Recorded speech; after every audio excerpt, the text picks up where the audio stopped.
see, I guess, how that underscores the point of Louisville politics being a good old boy system that benefits particularly affluent white people?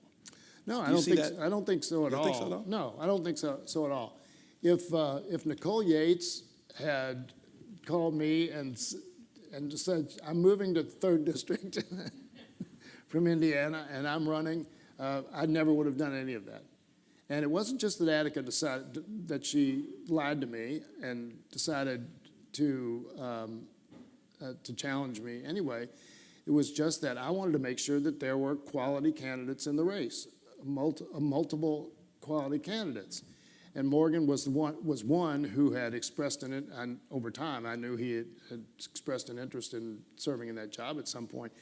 At that point, Attica's already in the race, so there's no reason for me to talk to Attica. That seemed like it aggravated you, though, that she jumped in. It aggravated me that she lied to me, but it didn't aggravate me that she was in the race. I mean, that's reality. You know, we did a poll in August, and that had me and Attica and I think a few others. And, you know, I would have beaten Attica overwhelmingly, according to that poll. So it wasn't that, it was just that I didn't want to lose the seat. That was the other thing. And I will tell you this, and you know, I probably, you know, this is anecdotal, but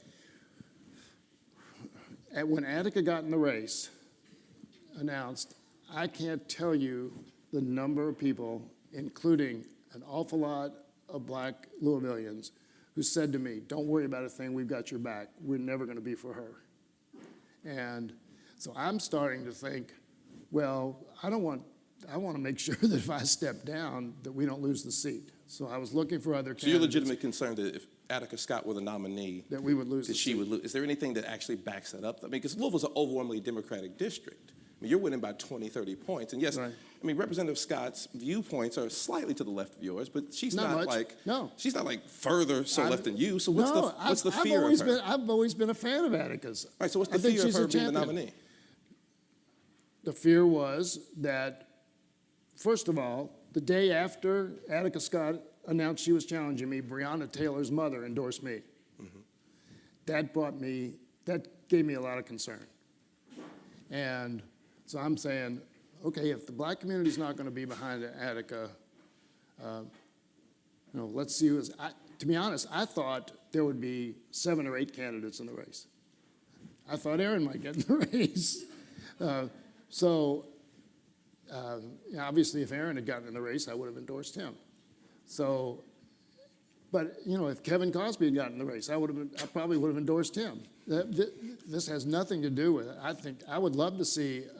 But the optics, though. I mean, you've never endorsed in primaries that I can recall. No, you're shy about doing that. You've endorsed in this one. I have endorsed in presidential primaries, not in local office. But it occurred to me at this year, after 15 years, and with only 2 candidates in the race, that I have a perspective on the job, as to who would do the best job, and I decided that I probably had a responsibility to. But what do you say, to challenge you here, Congressman, what do you say to those who make the point of, it seems as if you're saying, because Attica's point of her race, a lot of it is, you know, we need diverse representation in Washington. Right. Yeah. Right? And that's something that's kind of reverse racism. But here's my question, though. Yeah.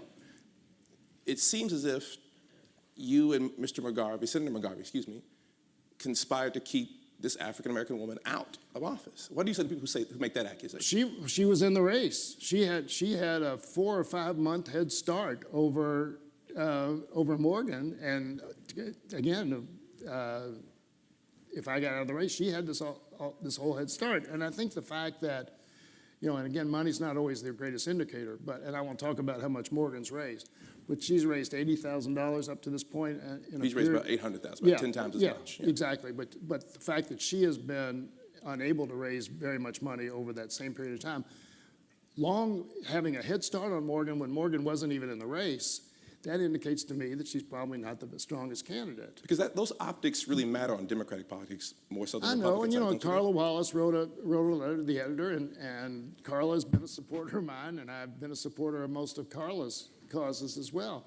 And she's critical of that for the same point. But to me, that it was almost like she thought that Attica was entitled to the seat.